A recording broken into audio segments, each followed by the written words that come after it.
wasn't my sister. It all began when I was 10 years old.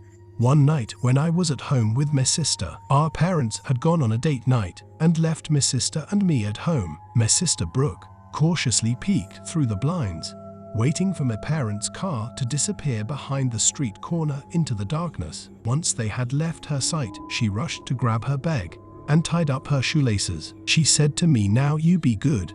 I'm going to a party and I'll be back soon. Lock the doors and windows and keep the curtains closed at all times." I thought this was a little odd at the time, but she was older than me, so I did as I was instructed. It wasn't so bad. I played video games on the big TV since nobody was around to stop me. It was actually a dream come true in my tiny 10-year-old brain. I wasn't even thinking about the disturbing disappearance on our street that happened a few days prior that I'd heard on the news. About an hour into my night alone, I heard a heavy thud from the upstairs bathroom. I finished the level I was on and went to check it out. I couldn't see anything out of the ordinary, and it was completely silent up there. Out of the corner of my eye, I noticed something. I'd left the bathroom window open, and the thud was one of the doors closing from the draft. Also, I thought. I closed the window and scurried downstairs back to my game, but when I arrived in the room, the TV was turned off and my console was unplugged. I stood there in disbelief for a moment, questioning whether it was all a dream. Then from the kitchen I heard a voice I recognized. Brooke was home. "Don't you know you're not supposed to play your games on the big screen? Mum and Dad will kill you," she said. I hung my head in shame that I had been caught, but she promised she wouldn't tell them. After that, we climbed into the couch and watched scary movies together. The whole time I felt a little off, like the feeling you get when you are being watched or when you walk down a dark street at night. I just felt very uneasy. Something wasn't quite right with Brooke, I just didn't know what. I passed it off as the movies making me feel that way and continued watching. Roughly halfway through the movie, Brooke got up and whispered to me in a very cold, dead voice, "I've got to go." She then walked out of the room and out of sight. Seconds later, I saw headlights beaming through the curtains. It was my parents.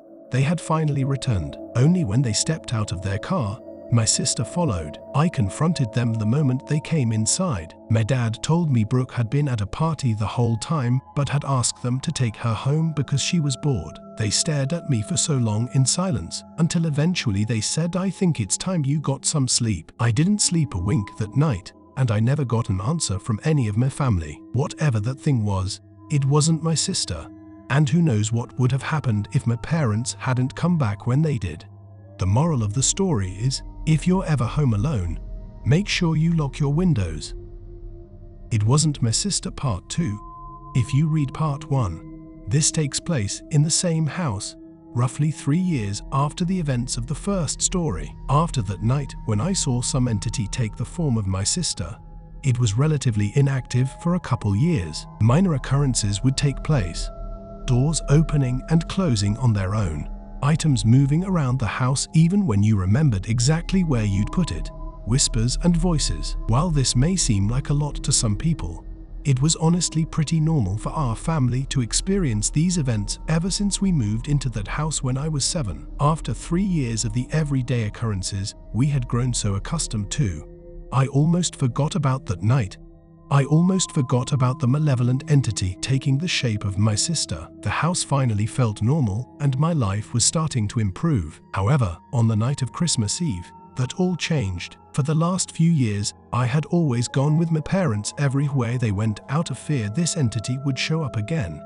But this year, I decided I would stay home. After all, I hadn't seen or heard anything unusual for quite some time. My parents had been invited to a Christmas party at their friend's house. Food and drinks and some party games. Nothing too special. They informed me they would be gone for most of the night and my sister was going too. I smiled and nodded my head as I tried my best to usher them out the door. The prospect of finally being alone in the house again was exciting to me. It had been so long. I didn't have to play by anyone else's rules. I could just sit and play games on the big TV with lots of snacks, talking to my friends. I did this for a while until my friend decided to go to bed. I still sat up playing games, but I was alone, The absence of conversation between me and my friend was so eerie. I continued playing my games for another hour or so when I heard my sister's distinct voice.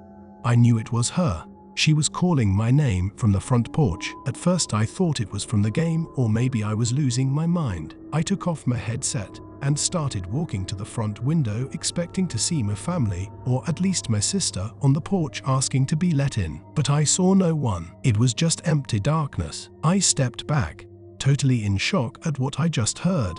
I truly thought I was going insane. I told myself it was nothing, and maybe it was from my game. But as I was trying to control my fear, I heard the same voice from upstairs. Somewhere from the void, I heard her call my name again. Without stopping to think, I sprinted into the back room and jumped into the cubby hole where I thought I was safe. I sat there in complete darkness for what felt like an eternity. I heard voices that didn't sound human and footsteps all around the house. It was as if she was searching for me. Thankfully, I was never found. When I crawled out into the open after hours of sitting, terrified, in that cubby hole, everything had been moved. The couch had been flipped upside down, ornaments smashed, cupboard doors open, and all the lights were on. Utterly overwhelmed with terror, I crawled back into that small room and didn't come out until my parents came home. When they finally arrived, I ran to the door to greet them and explained everything. They saw the state the house was in, but for some reason they walked me up to bed